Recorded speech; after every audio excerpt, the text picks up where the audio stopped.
บัดสมอนุญาตគោរពជំរាបសួរពុកម៉ែបងប្អូនជាទីស្រឡាញ់និងជាទីគោរពរាប់អាន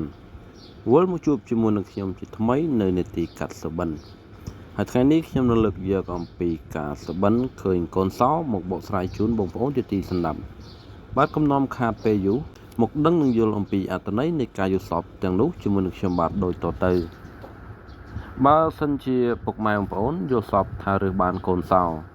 ទំនាយថាបញ្ហាបន្ទាន់ដែលពុកម៉ែបងប្អូនកំពុងតែជួបប្រទះនោះនឹងត្រូវដោះស្រាយយ៉ាងរីករាយ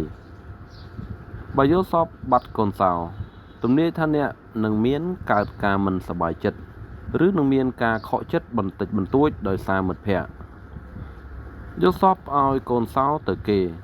ទំនាយថាអ្នកនឹងបានរីកចម្រើននៅក្នុងក្រុមគ្រួសារ